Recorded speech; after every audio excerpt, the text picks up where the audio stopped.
ನಮಸ್ಕಾರ ಎಲ್ಲರಿಗೂ, ನಾನು ನಿಮ್ಮ ಕಿಶನ್ ಚಾರಿಯತ್. ನಾನು ನೋಡ್ತಾ ಇದ್ದೀನಿ RX100. ಇದು ಬಂದು ಜಪಾನ್ ಮಾಡಲು ಎಸ್ಕೋರ್ಟ್ಸ್ ಗ್ರೂಪಿಗೆ ಸೇರಿರುವಂಥದ್ದು.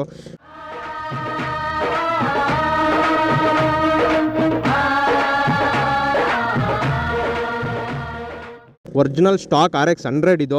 ಬೇಕಂದರೆ ನೀವು ಕಾರ್ಬೇಟ್ರ್ ಮೇಲೆ ನೋಡ್ಬೋದು, ಮೇಡ್ ಇನ್ ಜಪಾನ್ ಅಂತ ಇದೆ. ಅಷ್ಟು ಓಲ್ಡ್ ಮಾಡಲು. ಇದರಲ್ಲಿ ಒಳ್ಳೆ ಮೈಲೇಜು ಕೊಡುತ್ತೆ ನೀವು ಹೆಂಗೆ ಓಡಿಸ್ಕೊಂಡ್ರೇನು. ಫುಲ್ ಗಾಡಿ ಸ್ಟಾಕಲ್ಲಿದೆ. 4 ಸ್ಪೀಡ್ ಇದು, 98cc, 11 bhp, 10 Nm torque produce ಮಾಡುತ್ತೆ. Front telescopic suspension, rare telescopic suspension. Front 18 inch wheel, rare 18 inch wheel. ಇನ್ನು ಬ್ರೇಕಿಂಗ್ಸ್ ಆದರೆ ಇದರಲ್ಲಿ ಡಿಸ್ಕ್ ಬರೋದಿಲ್ಲ, ಇದರಲ್ಲಿ ಅದು ಬಿಟ್ಟೇ ಇಲ್ಲ ಡಿಸ್ಕು. ಸೊ ಎಲ್ಲ ಗ್ಲಾಡಿಯೇಟ್ರದ್ದು, ಝೆಡ್ದು ಆ ಥರದ್ದು ಹಾಕೊತಾರೆ. Front 130 section drum, rear 130 section, ಅಂದರೆ ಎಲ್ಲ ಡ್ರಮ್ ಬ್ರೇಕಿಂಗ್ಸ್. ಡಿಸ್ಕ್ ಅದು ಇರೋಲ್ಲ ಇದರಲ್ಲಿ. ಹಿಂದೆ ಕ್ಯಾರಿಯರ್ ಬರೋಲ್ಲ, ರಿಂಗ್ ಬರುತ್ತೆ. ಇಂಡಿಕೇಟ್ರು ಎಲ್ಲ ಫುಲ್ ಸ್ಟಾಕಲ್ಲಿದೆ. ಮೀಟ್ರು, ಹ್ಯಾಂಡ್ಲು ಎಲ್ಲ ನೋಡ್ರಿ. ಜಪಾನ್ ಮಾಡ್ಲಿಗಾದರೆ CKK ಅಂತ ಬರುತ್ತೆ. ಇದು ಬಂದು ಜಪಾನ್ಸ್ ಸೀರೀಸ್, ಅಂದರೆ ಓಲ್ಡ್ ಮಾಡ್ಲಿಗೆ ಮಾತ್ರ. 90s ಗಾಡೀಸ್ ಇರುತ್ತಲ್ಲ, ಸೊ ಅಂಥ ಗಾಡಿಗೆ ಮಾತ್ರ ಈ ಥರ ನಂಬರ್ ಪ್ಲೇಟ್ಸ್ ಬರೋದು. ಸೊ ಲೇಟೆಸ್ಟ್ ಗಾಡಿಗಳಿಗೆ ಎಲ್ಲ K ರಿಜಿಸ್ಟ್ರೇಷನ್ ಆ ಥರ ರಿಜಿಸ್ಟ್ರೇಷನ್ ಬರುತ್ತೆ ಗಾಡಿಗಳಿಗೆ ಎಲ್ಲ. ಇವನು ಕೆಲ್ವಿನ್ನು ಅಂದರೆ ತುಂಬ ವೀಡಿಯೋಗೆ ಮಾಡಿ ಅಂತ ತುಂಬ ಫೋರ್ಸ್ ಮಾಡಿ. ಚೆನ್ನಾಗಿದೆ ಗಾಡಿ, ಒಳ್ಳೆ ಕಂಡೀಷನಲ್ಲಿದೆ. ಸೊ ನೀವೇನು ಸೈಲೆನ್ಸರ್ ನೋಡ್ತಾ ಇದ್ದೀರಾ, ಇದು ಒರಿಜಿನಲ್ ಸೈಲೆನ್ಸರು. ಅಂದರೆ ಗಾಡಿ ಶೋರೂಮಿಂದ ಏನು ಬಂದಿತ್ತು ಅದೇ ಸೈಲೆನ್ಸರ್ ಇರೋದು. ಯಾಕಂದರೆ ಅಷ್ಟು ಹಳೇದಿದು ನೋಡ್ರಿ. ಅದ್ರ ಮೇಲೆ ಇರೋ ಕ್ರೋಮ್ ಎಲ್ಲ ಓಪನ್ ಆಗ್ತಾಯಿದೆ, ಅಷ್ಟು ಓಲ್ಡ್ ಆಗಿದೆ. ಬ್ರೋ ನಿಮಗೆ ಹೆಂಗೆ ಬ್ರೋ RX ಕ್ರೇಜು? RX ಕ್ರೇಜಾ ಬ್ರೋ? 8th ಇದ್ದಾಗ ಫ್ರೆಂಡ್ದು ಗಾಡಿ ಇತ್ತು ಬ್ರೋ, ಅವಾಗ ಓಡಿಸಿದಾಗ ಇಷ್ಟ ಆಗಿ ಇವಾಗ RX ತೊಗೊಂಡಿರೋದು. ಇವನ ಹತ್ರ 4 ಗಾಡಿ ಇದೆ. ಒಂದು ಸಮುರಾಯ್ ಇದೆ, ಸಮುರಾಯ್ದು ಶೋಗನ್ ಇವಾಗ ಕನ್ವರ್ಟ್ ಮಾಡಿಸ್ತಾ ಇದ್ದಾನೆ. ಅದ್ರ ಕಂಡೀಷನ್ ಚೆನ್ನಾಗಿರಲಿಲ್ಲ, ಸೊ ಅದಕ್ಕೆ ಅದನ್ನು ವೀಡಿಯೋ ಎಲ್ಲ ಮಾಡೋಕ್ಕಾಗಿರಲಿಲ್ಲ ನಾನು. ಇವಾಗ 13 ಇದು ಬಂದು 100 ಅಲ್ಲಿ ನೋಡ್ತಾ ಇದ್ದೀರಲ್ಲ, ಅದು ಬಂದು 135 ಇದೆ. ಇನ್ನೊಂದು 5 ಸ್ಪೀಡು ಗ್ಯಾರೇಜಲ್ಲಿ ರೆಡಿ ಮಾಡಿಸ್ತಾ ಇದ್ದಾನೆ. ಸೊ ಅದ್ರದ್ದು ವೀಡಿಯೋ ಮಾಡೋಣ. ಇನ್ನು ಇದು ಸಮುರಾಯ್ ಶೋಗನ್ ಕನ್ವರ್ಟ್ ಮಾಡಿಸ್ತಾ ಇದ್ದಾನಲ್ಲ, ಅದ್ರದ್ದು ಮಾಡೋಣ ವೀಡಿಯೋ.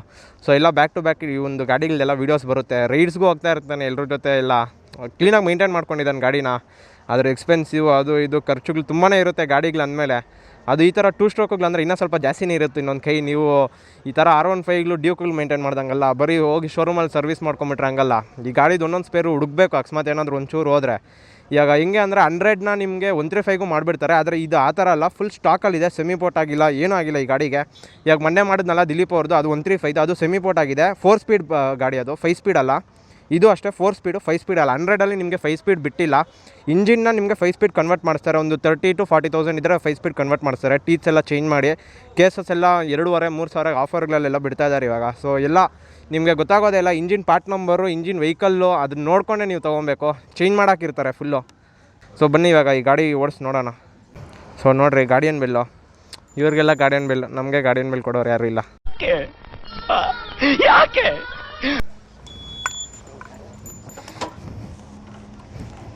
ಸೊ ಗಾಡಿದು ಈ ಗಾಡಿಗಳಿಗೆಲ್ಲ ಕಿಕ್ ಕೊಡಿದ್ರೇ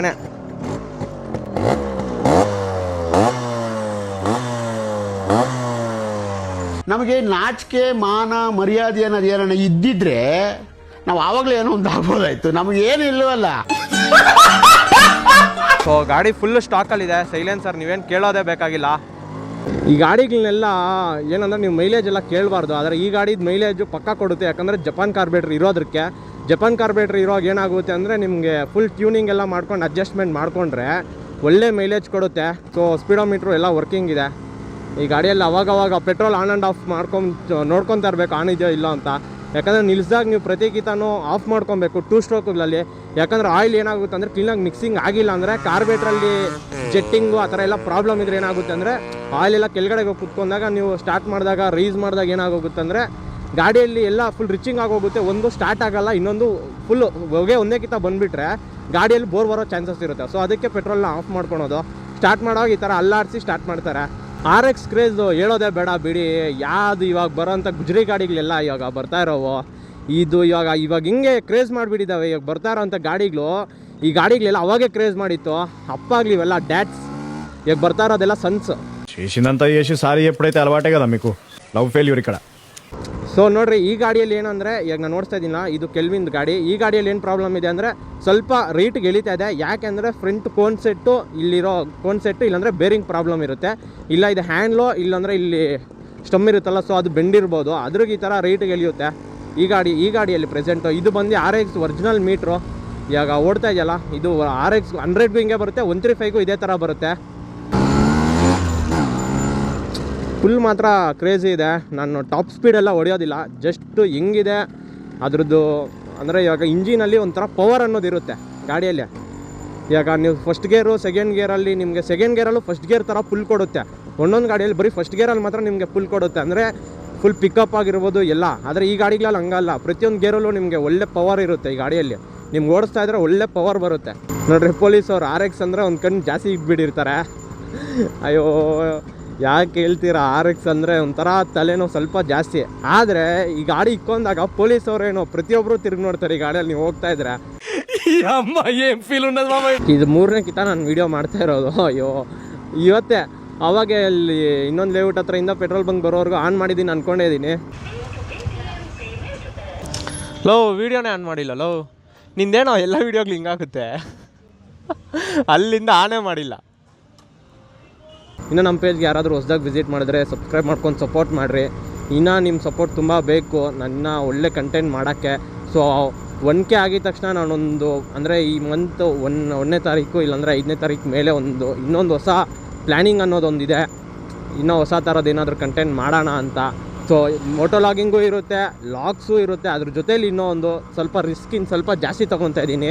ಎಡಿಟಿಂಗ್ಸ್ ಆಗಿರ್ಬೋದು ಎಲ್ಲ ನೋಡೋಣ, ಅದರಲ್ಲೂ ನಿಮ್ಮ ಸಪೋರ್ಟ್ ಸಿಗುತ್ತೆ ಅಂತ ಅಂದ್ಕೊತೀನಿ. ಯಾವುದ್ರಲ್ಲಿ ಯಾವ ಕಮ್ಯುನಿಟಿಯಲ್ಲಿ ಹೋಗ್ತೀನಿ ಅಂತ ಪ್ಲ್ಯಾನ್ಸ್ ಇದೆ. ಸೊ ಇವಾಗ ಹೇಳಲ್ಲ, ಅದ್ರಿಗೆ ಇನ್ನೂ ಸ್ವಲ್ಪ ಎಲ್ಲ ಯೋಚನೆ ಮಾಡಿ ಕ್ಲೀನಾಗಿ ಇದು ಮಾಡ್ಕೊಂಡು ಹೇಳಬೇಕು.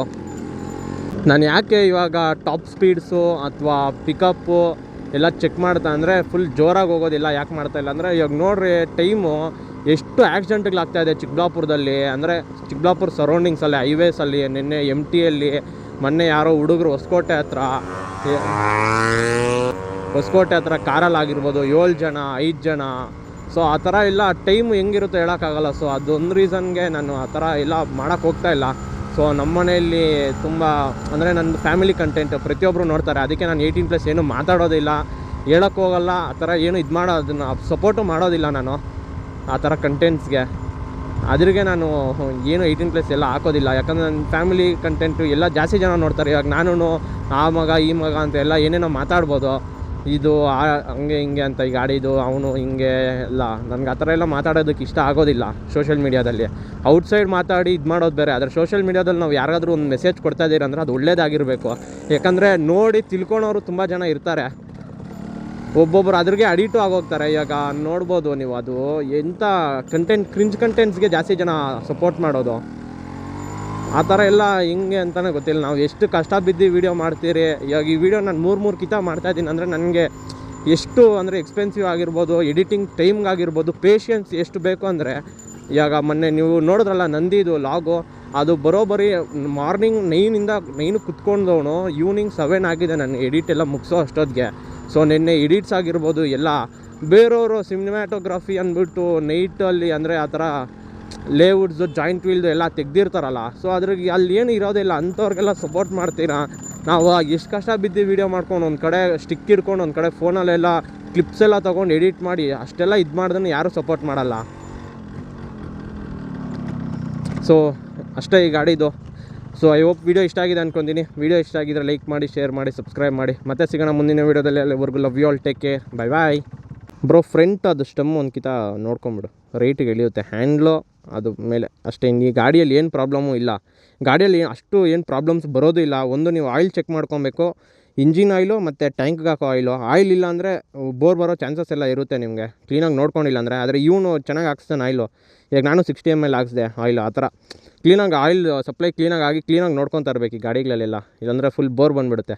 ಬೋರ್ ಬಂದರೆ ಏನಾಗಲ್ಲ, ಒಂದು ಪಾಯಿಂಟ್ ಹೋದರೆ ಬೋರ್ಗೆ ವ್ಯಾಲ್ಯೂ ಕಡಿಮೆ ಆಗೋಗ್ಬಿಡುತ್ತೆ. ಬೋರ್ ಮಾಡಿಸ್ಕೊಂಬೋಕೆಲ್ಲ ಕಡಿಮೆನೇ, 10,000 ಇದ್ದರೆ ಬೋರ್ ಎಲ್ಲ ಮಾಡಿಕೊಡ್ತಾರೆ. ಆದರೆ ಅದ್ರ ವ್ಯಾಲ್ಯೂ ಕಡಿಮೆ ಆಗೋಗ್ಬಿಡುತ್ತೆ ಬೋರ್ಗಿರೋ ವ್ಯಾಲ್ಯೂ. ಇದರಲ್ಲೆಲ್ಲ E3 ಬೋರ್ಸ್ ಇದೆ, E4 ಬೋರ್ಸು ಇದರಲ್ಲೆಲ್ಲ. ಬ್ರೋ ತುಂಬ ಥ್ಯಾಂಕ್ಸ್, ಹಿಂಗೆ ಸಪೋರ್ಟ್ ಮಾಡ್ತಾಯಿರ್ರಿ. ನಮ್ಮ ಸಪೋರ್ಟು ನಿಮಗಿರುತ್ತೆ. ಇನ್ನೂ ಒಳ್ಳೆ ಕಂಟೆಂಟ್ಸ್ ಮಾಡೋಣ, ಎಲ್ಲ ಗಾಡಿಗಳ್ದು ಎಲ್ಲ ರೈಡ್ಸ್ ಎಲ್ಲ ಪ್ಲ್ಯಾನ್ ಮಾಡೋಣ, ಹೋಗೋಣ ಯಾವಾದ್ರೂ. ಆದಷ್ಟು ಬೇಗ ನಿಂಗೂ DL ಬಂದುಬಿಡಲಿ. ಹೋಗಿ ನೋಡ್ಕೊಂಡು ಓಡಿಸೋ ಪೊಲೀಸ್ ಅವ್ರದ್ದು ಎಲ್ಲ ಸ್ವಲ್ಪ ತಲೆನೋವುಗಳು ಜಾಸ್ತಿ ಇದೆ. ಬ್ರೋ ಬರೋಣ, ಬಾಯ್. ಇವತ್ತು ಸಾಯಂಕಾಲ ಇಲ್ಲಾಂದರೆ ನಾಳೆ ಬೆಳಿಗ್ಗೆನೇ ಆದಷ್ಟು ಬೇಗ ಬಿಟ್ಬಿಡ್ತೀನಿ ಇದು.